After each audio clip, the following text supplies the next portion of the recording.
If you're wondering which ultra-wide gaming monitors are worth your money, stick around. After we run through each product, I'll give you my personal take.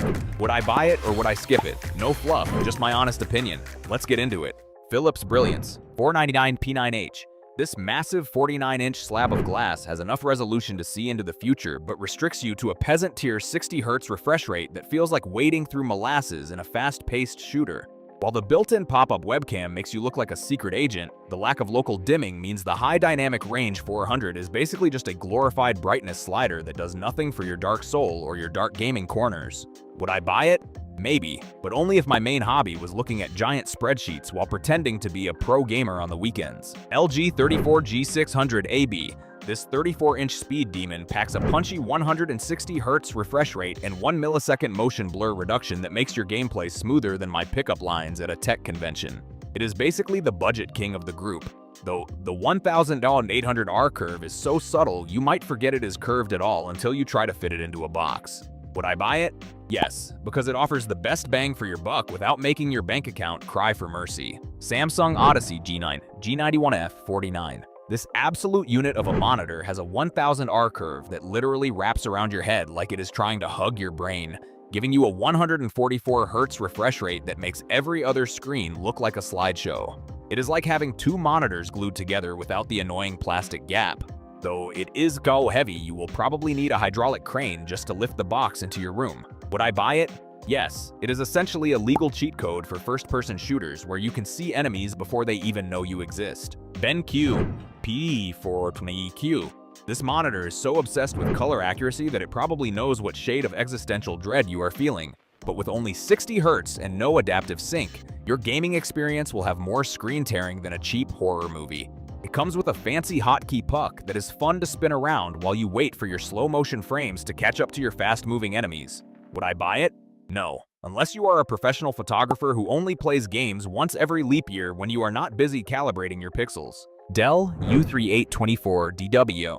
This 38-inch workspace beast features a fancy IPS black panel for deep blacks, yet it handles fast motion so poorly that your characters will look like blurry Bigfoot sightings the moment you move your mouse. It is packed with more ports than a major shipping harbor, but since it lacks any gaming features like G-Sync or high refresh rates, trying to play an action game on it feels like driving a minivan on a Formula 1 track. Would I buy it?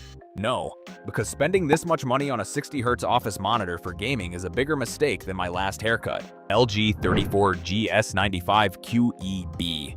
This absolute unit curves harder than my life choices with an 800R arc that basically wraps around your head until you are one with the pixels. It pumps out a 240Hz refresh rate so smooth you will forget what lag feels like, though the matte coating might make you feel like you are looking through a slightly dusty window. Dusty window when the sun hits it. Would I buy it? Yes, because that aggressive curve makes every other flat monitor look like a boring piece of cardboard from 2010. ViewSonice VP3A1A.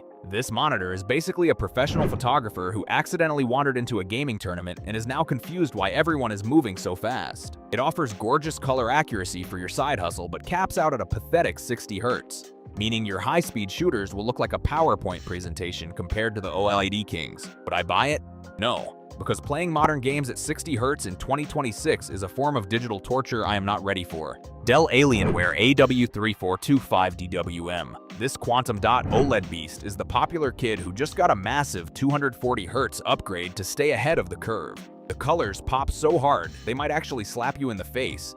But keep in mind, there are no built-in speakers, so you will be stuck wearing a headset like a peasant. Would I buy it? Yes, because the combination of that glossy finish and insane speed makes it the gold standard for anyone who actually likes winning. MSI MPG 341CQPX QD OLED.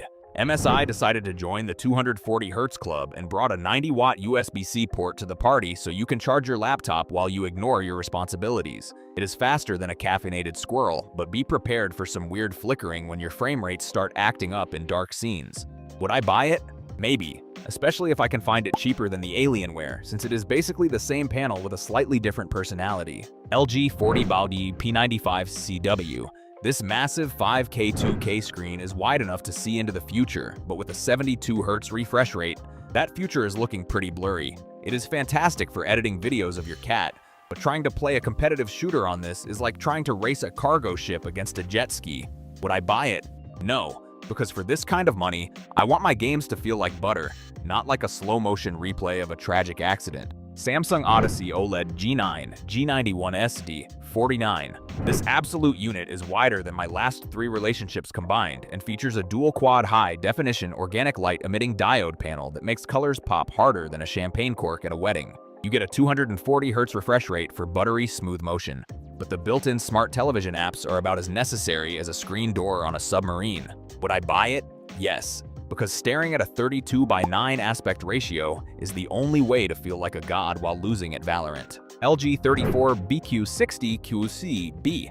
This 34-inch curved monitor is basically the budget-friendly cousin who shows up to the party with a decent vertical alignment panel and a 180 Hz refresh rate just to prove he can hang with the big boys. It delivers surprisingly bold colors and deep blacks for the price, though the tilt-only stand has less flexibility than my hamstrings after a 12-hour gaming marathon. Would I buy it? Maybe, if I spent all my money on a graphics card and now have to choose between a good monitor and eating dinner. Dell Alienware E45c G5. This quantum dot organic light emitting diode beast sports a 240 Hz refresh rate that is so fast it practically sees into the future, making your old 165 Hz panel look like a dusty slideshow. The infinite contrast and zero-level blacks are literal perfection, even if the text clarity still looks a bit wonky because the subpixel layout wants to be a special snowflake. Would I buy it? Yes, because having a 3-year warranty that actually covers burn-in means I can leave my desktop icons on without having a mental breakdown. Dell S3422DWG. This vertical alignment panel is the reliable workhorse that gives you 34 inches of curved glory and a 144 Hz refresh rate without demanding you sell a kidney on the black market. It handles dark scenes like a pro with impressive black levels, though you might see some ghosting that looks like a literal paranormal investigation if you push the response times too hard. Would I buy it? Yes. It is the king of value for gamers who want the ultra-wide life without the organic light-emitting diode price tag. Dell U425QW. This massive 40-inch monster has a 5120 by 2160 resolution that is so sharp it makes real life look blurry. But trying to run Cyberpunk at native resolution will turn your graphics card into a very expensive space heater. While the 120 Hz refresh rate is a massive upgrade over office monitors, the 6-millisecond input lag means you will probably get dunked on by teenagers with better reflexes and cheaper screens. Would I buy it? No, because I am a gamer, not a spreadsheet enthusiast who needs enough pixels to see every cell in a 10-year financial forecast. HP E45c G5. This massive 45-inch vertical alignment panel is basically 2 displays in a trench coat, giving you a smooth 165 Hz refresh rate and enough ports to connect every device in your house, but the total lack of high dynamic range support makes the colors feel flatter than a pancake in a steamroller. It handles multitasking like a god while the 1500R curve keeps you from turning your neck like an owl, though it is basically a productivity monitor that just happens to be decent at gaming. Would I buy it? Maybe, but only if my main hobby is managing spreadsheets while occasionally pretending to be a pilot in Flight Simulator. Dell Alienware AW3423 DWF. This quantum dot organic light emitting diode beast offers infinite contrast and such a fast 0.1 millisecond response time that it makes the HP look like it is running through waist-deep molasses. The 165 Hz motion is buttery smooth and the colors pop harder than a champagne cork, even if the weird subpixel layout makes text look a bit fuzzy if you stare too hard. Would I buy it? Yes, because playing games on this thing is like injecting pure visual adrenaline directly into your eyeballs. Samsung Viewfinity S9 49. At 49 inches wide, this display is literally so long that you might need a swivel chair just to see your health bar. And while the 120 Hz refresh rate is solid, it definitely feels like the budget cousin of the Odyssey series. The 90-watt universal serial bus Type-C power delivery is great for a clean desk, but the limited peak brightness means you will be squinting if a single ray of sunlight dares to enter your room. Would I buy it? No, because it is essentially a fancy office monitor that is trying too hard to fit in at a LAN party. Thanks for watching. I hope this video helped you pick the ultra-wide gaming monitors for you. If you have any questions, drop a comment below. Links to all of these products mentioned in this video will be in the description.